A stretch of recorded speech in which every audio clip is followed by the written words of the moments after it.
To celebrate my product course launching today, I'm going to bring you a tip that I teach in this course, but in an abbreviated way now.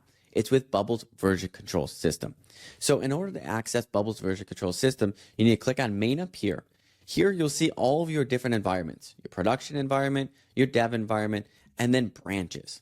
Branches allow you to create a new environment off of your development environment that gives you a safe place to create new features. Now, branches should be created for every new feature that you do. And when that new feature is completed, you should also QA that feature on that branch before bringing it in the main. Main is our staging. This is our area that is for things that are ready to go live. I would avoid doing active development on main unless you're a solo dev working by yourself. But still, best practice to build all new features on new branches. And then when that feature is done and it goes to live, you can then delete that branch.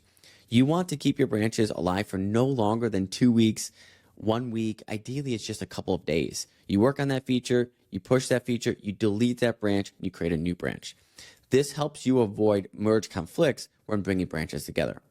Finally, if you have two developers that are working on the front end and back end, it's best that they work on in the same branch at this time, as doing two different branches, front end and back end, is still a little bit too tricky for Bubble to get right every single time. So use these tips and more to increase your chances of using Bubble's version control system, which is a really powerful tool for teams of Bubble devs working together.